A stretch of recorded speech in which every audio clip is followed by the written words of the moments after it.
नमस्कार साथियों, स्वागत है आप सभी का एक बार फिर से हमारे YouTube channel Dhampur study point में।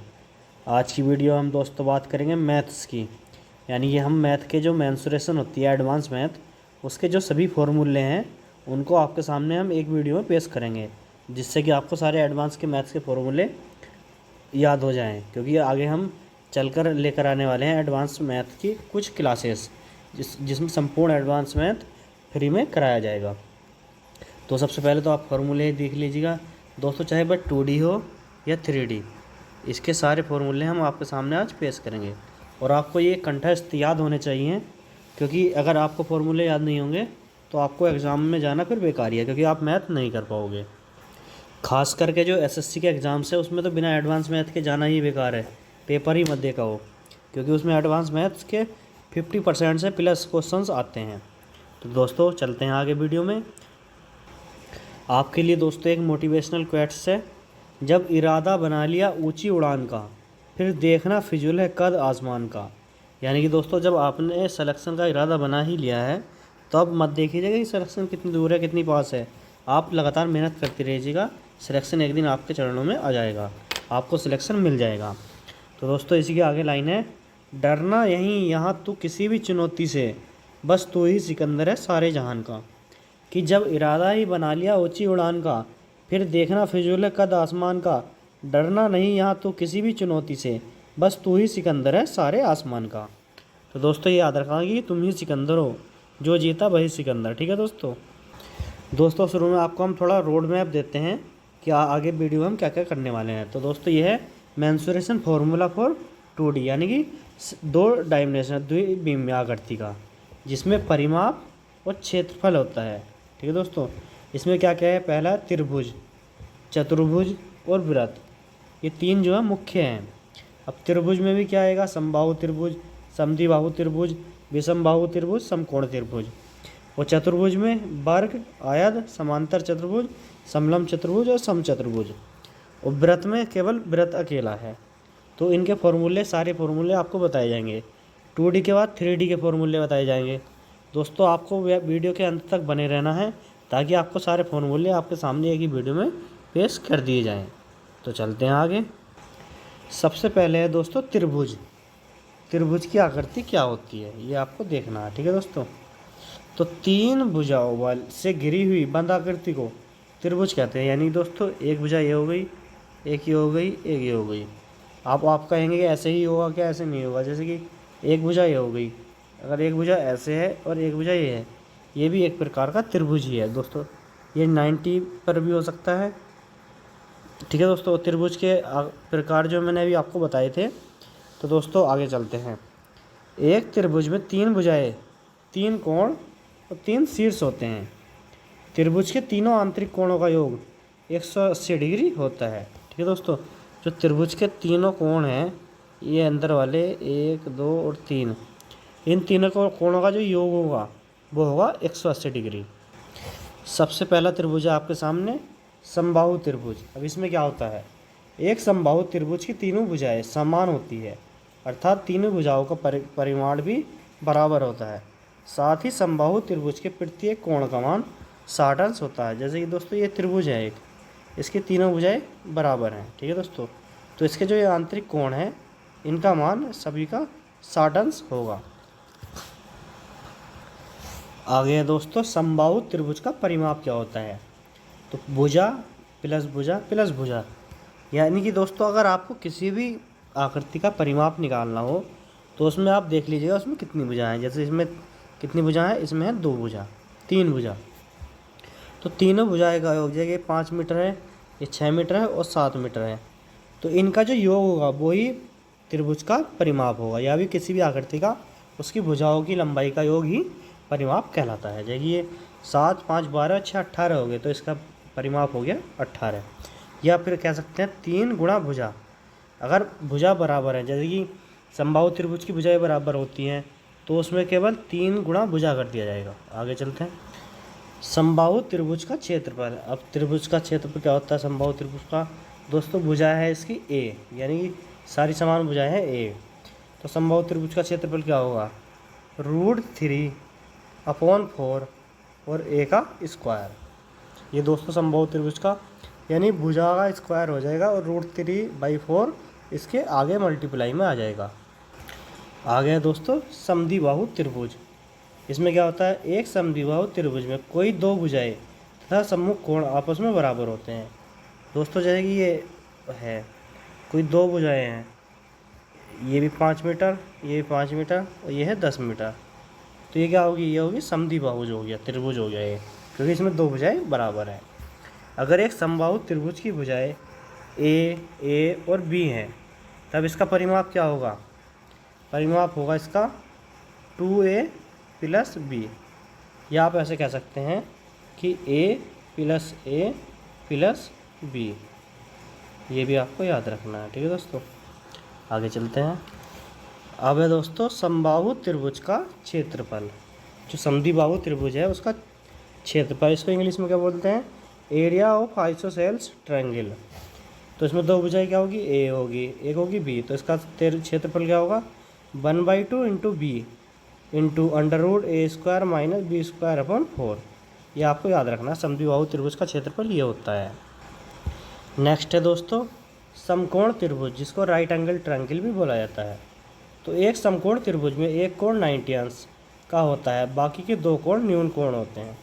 न्यून कोण मतलब 90 से कम के, ठीक है दोस्तों। तो जैसे कि ये हो गया, ये एक तो हो गया 90 का, और ये जो होंगे न्यून कोण ये होंगे, क्योंकि 90 से बड़े तो हो नहीं सकते, तो ये कभी कभी 45 भी हो जाते हैं, 60-30 भी हो जाते हैं। तो आगे चलते हैं। आगे है समकोण त्रिभुज का परिमाप। परिमाप क्या होता है, a + b + c, क्योंकि इसकी तीनों भुजाएं अलग भी हो सकती हैं। तो आगे है दोस्तों समकोण त्रिभुज का क्षेत्रफल, area of right angle triangle. इसका क्या होता है, इसका होता है 1/2 आधार गुणा ऊंचाई। ऊंचाई क्या होगी, ऊंचाई होगी दोस्तों लंब, ठीक है दोस्तों। इसमें जो लंब होगा वो होगा इसकी ऊंचाई। ये हो गया हाइट, ये हो गया बेस, यानी कि आधार। तो 1/2 आधार गुणा ऊंचाई से इसका क्षेत्रफल निकल जाएगा समकोण त्रिभुज का।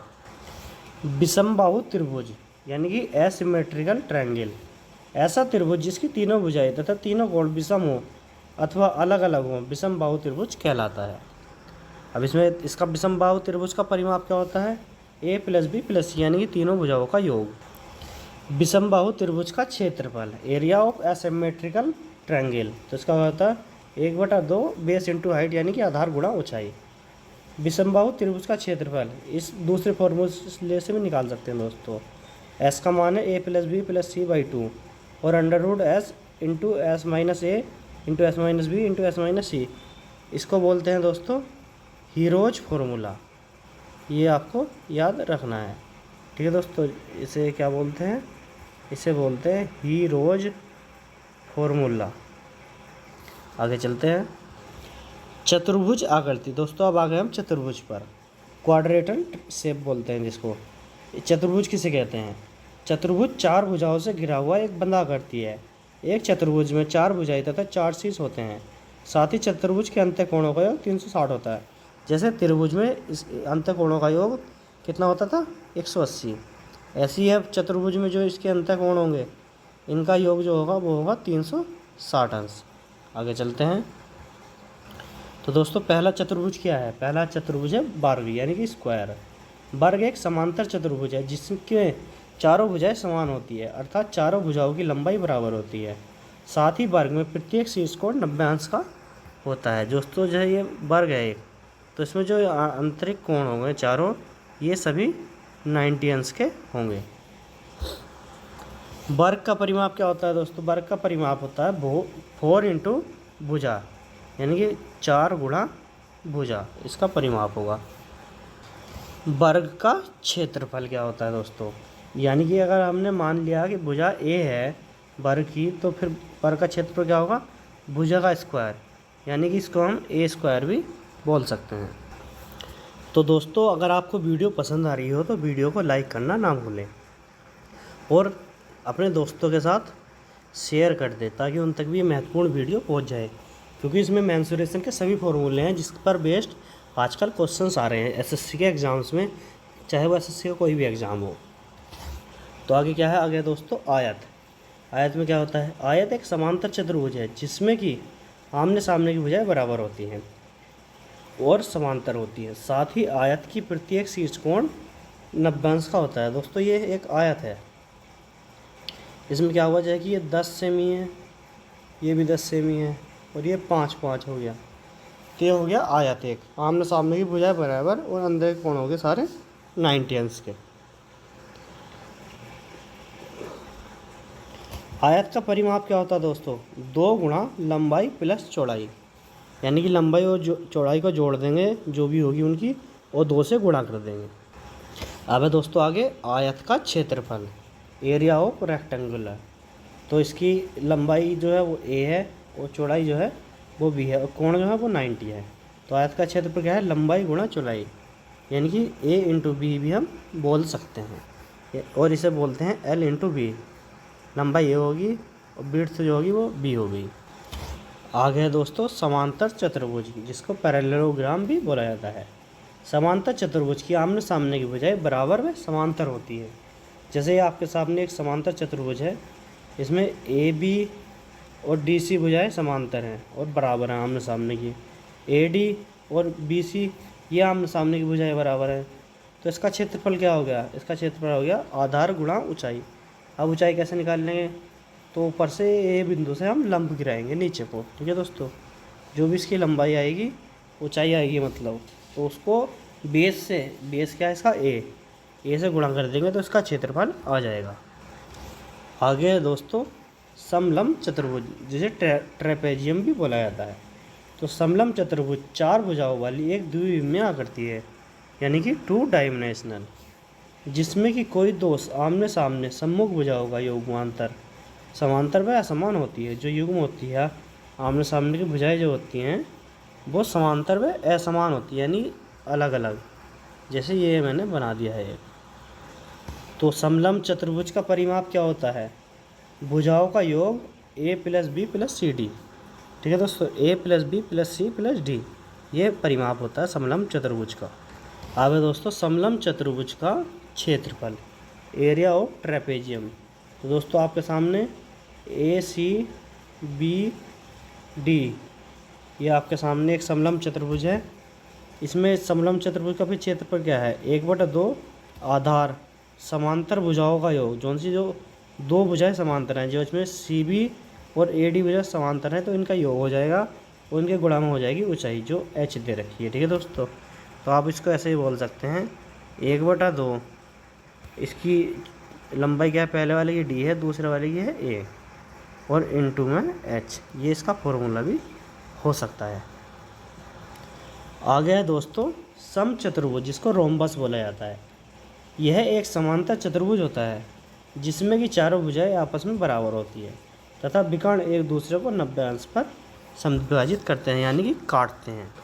समचतुर्भुज का परिमाप, यानी कि पैरामीटर ऑफ रोम्बस, भुजाओं का योग इंटू 4 इंटू भुजा, यानी कि जो उसकी भुजा होंगी उसका तो योग हो जाएगा, और उसके गुणा में भी 4 और गुणा में भुजा, ये उसका परिमाप हो जाएगा। समचतुर्भुज का क्षेत्रफल, यानी कि एरिया ऑफ रोम्बस, दिए गए क्षेत्र में विकर्ण डी तथा डी है, यानी कि एक विकर्ण है कैपिटल डी और एक है स्मॉल डी, और इसकी भुजाएं क्या हैं? वो हैं ए, क्योंकि इसकी चारों भुजाएं बराबर होती हैं। तो समचतुर्भुज का क्षेत्रफल क्या होगा? आधार गुणा ऊंचाई, ठीक है दोस्तों। इसका आधार क्या होगा? ए हो जाएगा, और यहाँ से इसके गिरा देंगे तो एच हो जाएगा, तो ये हो जाएगी इसकी ऊंचाई। तो फिर क्या, अगर विकर्णों से निकाल लें हम, तो समचतुर्भुज का क्षेत्रफल होता है 1/2 इंटू दोनों विकर्णों का गुणनफल, capital D into small D, इसके द्वारा भी हम निकाल सकते हैं।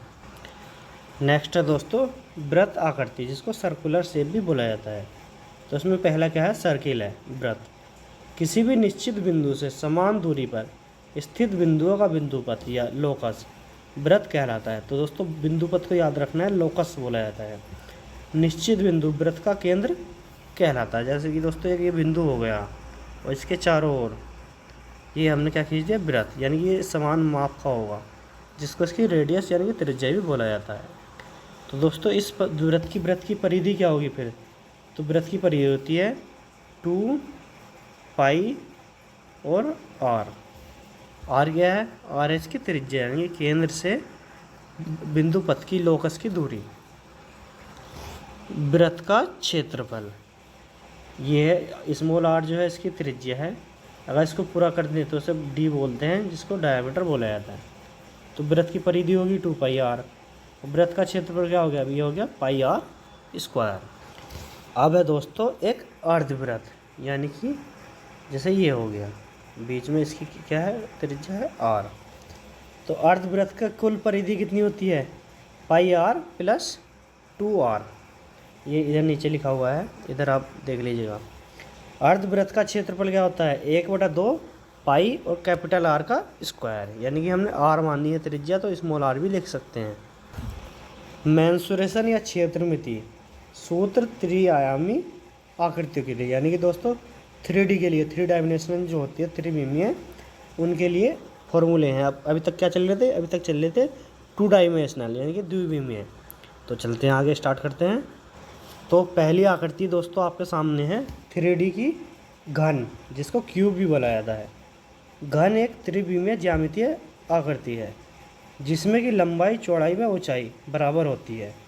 साथ ही एक घन में 12 किनारे, 6 फलक व 8 कॉर्नर होते हैं। दोस्तों ये आपको याद रखना है, पूछ सकता है आपको 1 नंबर में कि 12 किनारे होते हैं घन में, 6 फलक होती हैं और 8 कॉर्नर होते हैं। तो दोस्तों आपके सामने ये घन है जिसकी भुजाएं ए है, इसकी भुजाएं भी सारी बराबर होती हैं। तो घन का क्षेत्रफल व आयतन, घन के संपूर्ण पृष्ठ का क्षेत्रफल 6a² होता है और घन के पार्श्व पृष्ठ का क्षेत्रफल 4a² होता है। घन का विकर्ण √a² + a² + a² होता है, यानी कि √3 × a। घन का आयतन होता है a × a, यानी कि तीनों भुजाओं का गुणनफल, जिसको a³ बोला जाता है। आगे है दोस्तों घनाभ, यानी कि क्यूबॉइड। घनाभ एक त्रिविमीय ज्यामितीय आकृति है जिसमें 6 फलक होते हैं जो कि आयताकार होते हैं। तो घनाभ का क्षेत्रफल व आयतन क्या होता है दोस्तों, माना कि घनाभ की लंबाई l है, चौड़ाई b है तथा ऊंचाई h है। तो दोस्तों इस l, b, h से हम घनाभ का क्षेत्रफल व आयतन आपको बताएंगे। दोस्तों आपके सामने एक क्यूबॉइड है जिसकी लंबाई है, चौड़ाई b और ऊंचाई h है। घनाभ के संपूर्ण पृष्ठ का क्षेत्रफल 2 × l × b + b × h + h × l है।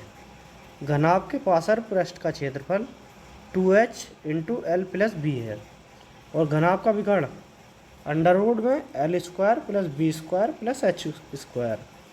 घनाभ का आयतन l × b × h। दोस्तों ये फॉर्मूले आपको बहुत ही याद करने पड़ेंगे, आप 2-3 बार वीडियो देख लेंगे तो आपको याद हो जाएंगे आसानी के साथ। नेक्स्ट आकृति है दोस्तों बेलन, जिसको सिलेंडर भी बोला जाता है। अगर किसी आयत की एक भुजा को स्थिर रखकर दूसरे विपरीत भुजा को चारों तरफ 360 तक घुमाने पर जो काल्पनिक आकृति बनती है उसे बेलन बोलते हैं। माना कि एक बेलन है जिसकी त्रिज्या स्मॉल r है तथा ऊंचाई स्मॉल h है। तो दोस्तों आपके सामने एक बेलन है जिसकी ऊंचाई h, त्रिज्या r है। तो बेलन का आयतन क्या होता है, पाई r² h। ये आपको याद रखना है दोस्तों, पाई r² और h। संपूर्ण पृष्ठ का क्षेत्रफल 2 पाई r × r + h, जिसको TS से भी बोला जाता है। ठीक है दोस्तों, टोटल सरफेस एरिया। और घुमावदार वक्रपृष्ठ सतह का क्षेत्रफल होता है 2 पाई RH। अब है दोस्तों आगे खोखला बेलन। दोस्तों खोखले बेलन का फॉर्मूला तभी लगाना है आपको जब क्वेश्चन में खोखला बेलन दिया गया हो। अगर आपको दिया गया है कि किसी बेलन का आयतन ये है, इसकी भुजा ये है, इसकी ऊंचाई निकाली, यानी कि बेलन का कोई नाम नहीं दिया गया है, तो आप पहले वाले बेलन का सूत्र यूज करेंगे जो सिंपल वाला है। तो खोखले बेलन का अगर बोलेगा तो खोखले बेलन का ही लगाना है तब जब खोखला बेलन बोले। माना कि एक खोखला बेलन है जिसकी बाह्य त्रिज्या कैपिटल R तथा आंतरिक त्रिज्या स्मॉल r है। बेलन की ऊंचाई है स्मॉल h। तो घुमावदार या वक्रपृष्ठ सतह का क्षेत्रफल क्या होता है, बाह्य पृष्ठ प्लस आंतरिक पृष्ठ। तो बाह्य पृष्ठ क्या है 2 पाई RH प्लस आंतरिक पृष्ठ है 2 पाई स्मॉल RH। संपूर्ण पृष्ठ का क्षेत्रफल यानी कि TS और A वो है 2 pi capital R plus small r और इनटू में है H plus R minus small R. ये फॉर्मूले आपको दोस्तों याद रखने, क्योंकि आपके प्रत्येक एग्ज़ाम में आपके सामने आते रहेंगे। खोखले बेलन का आयतन बराबर होता है बाह्य का आयतन और आंतरिक आयतन, यानी कि पाई इंटू कैपिटल आर का square minus pi R square into में है एच। नेक्स्ट डायमेंशन दोस्तों शंकु, जिसको कोण बोला जाता है। एक समकोण त्रिभुज को अपनी ऊर्ध्वाधर रेखा के परितः घुमाकर बनाई गई आकृति एक शंकु कहलाती है। दोस्तों शंकु कैसा होता है, आपने कोण देखा होगा, आपने आइसक्रीम वगैरह भी खाई होगी कोण की, तो दोस्तों ये होता है शंकु। ठीक है दोस्तों, इस प्रकार का होता है जब बाल्टी होती है। तो शंकु का क्षेत्रफल व आयतन हम आगे देखेंगे। तो दोस्तों आपके सामने एक शंकु है जिसकी जो त्रिज्या है वो है स्मॉल आर, और जिसकी तिरछी ऊंचाई है वो है स्मॉल एल, और यानी जिसको तिर्यक ऊंचाई भी बोला जाता है, और इसकी ऊंचाई है स्मॉल एच। तो इसका क्षेत्रफल आयतन क्या होगा, तो शंकु का वक्रपृष्ठ का क्षेत्रफल होगा पाई आर एल। शंकु का संपूर्ण क्षेत्रफल पाई आर इंटू में है एल प्लस आर। शंकु का तिर्यक ऊंचाई यानी कि स्मॉल एल, जो ये तिर्यक ऊंचाई है ये क्या होती है, ये होती है under root L square plus H square. शंकु का आयतन ये होता है 1/3 पाई आर स्क्वायर एच। दोस्तों शंकु की तिर्यक ऊंचाई हम कैसे निकालेंगे, तिर्यक ऊंचाई अगर एल है तो दोस्तों ये एल नहीं होगा, यहाँ पे होगा स्मॉल आर, यानी कि त्रिज्या का स्क्वायर प्लस ऊंचाई का स्क्वायर, क्योंकि इसमें दोस्तों पाइथागोरस की प्रमेय लगती है। नेक्स्ट है दोस्तों ठोस गोला, यानी कि सॉलिड स्फीयर। गोला एक त्रिविमीय ठोस आकृति होती है जब किसी वृत्ताकार परत को उसके व्यास के परितः 360 डिग्री तक घुमाए तो गोला बनता है। माना कि एक ठोस गोला जिसकी त्रिज्या एवं व्यास आर व कैपिटल डी है।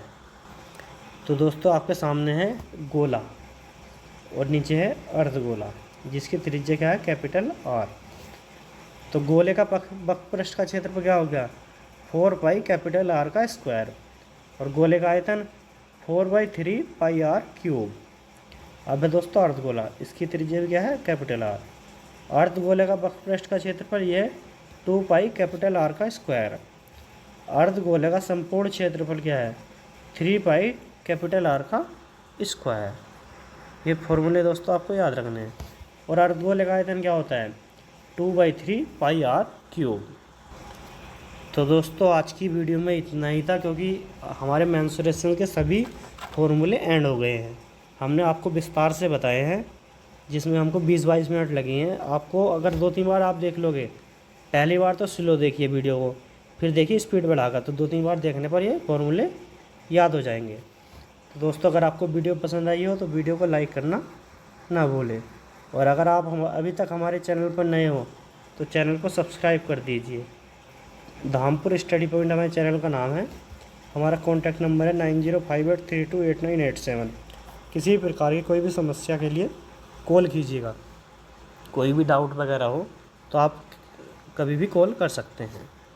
तो दोस्तों आज की वीडियो में इतना ही था। जय हिंद, जय भारत, वंदे मातरम।